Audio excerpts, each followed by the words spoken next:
ahụtacha ka mgbọji tọọ nwa enwe n'isi. Ekele m maka na Nwanza na-erekpo ọsị na ya na-aha mmanụ.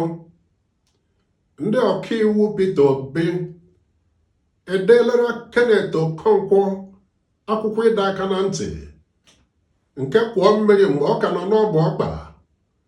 maka na o jere na Channels Television ụbọchị Mọnde bụrụ ụbọchị 8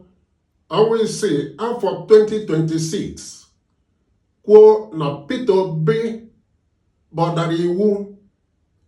onye isi ndị arụ bụ ndị ndu otu ndọrọ ndọrọ ọchịchị Nigeria Democratic Congress NDC na mpaghara South East ala anyị bụ ndị o kwuru na ha nara ndị otu ha chọrọ ije ụlọ ọgbakọ etiti House of Representatives nde naira 10 n'otu nakwa ndị nke chọrọ ije ụlọ ọgbakọ etiti Senate 10 nde naira 2 n'otu kwa. Ndị ọkaiwu Peter Obi nọrọ na ya bụ edemede mee ka o wee Kenneth Okonkwo anya na ha enye otu izu ụka maka iji chigha n'ụlọ ọrụ Channels Television kwuo na ihe niile ya kwuru banyere Peter Obi ụbọchị 8 ọnwa 6 afọ 2026 bụ asị na ọ ga-emekwa ka ụlọ mgbasa ozi ọbụla gbasara ozi banyere ihe o kwuru na Channels Television ụbọchị 8 ọnwa 6 afọ 2026 kwuo na ya bụ Kenneth Okonkwo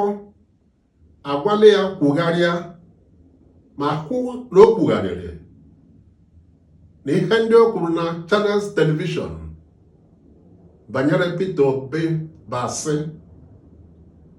na ọ ga-esitekwa n'ụlọ ọrụ mgbasa ozi dị iche iche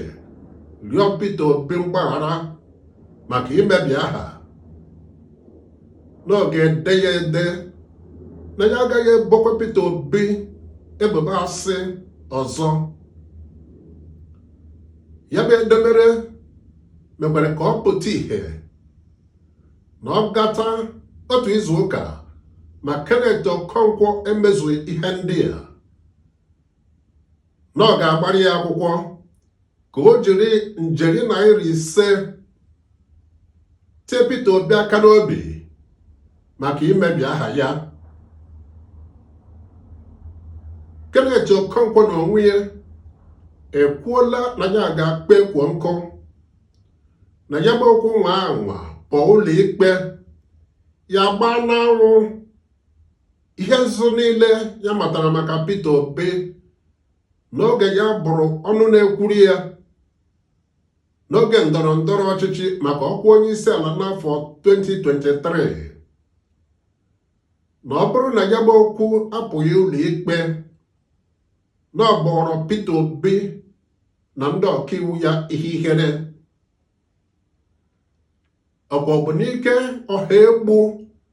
Kenneth Okonkwo kwuru na ọ bụ ya gwara ya na ya kwuru 10 nde naira 10 n'udu banyere n'aka Peter Obi ha agọnarị na ya. Onye ma Ugochukwu na Okwesili Ezenwodo ọ ga-agbakwu akwụkwọ nke ha n'ụdị ji zikọ Kenneth Okonkwo na nnụnụ anụ na anụ ihe n'ikpe nnụnụ ma e bụrụ n'obi na Achike Udenwa chịbụrụ Imo steeti esitela n'aka ndị ọkaiwu ya degara Kenneth Okonkwo akwụkwọ ịdọ aka na ntị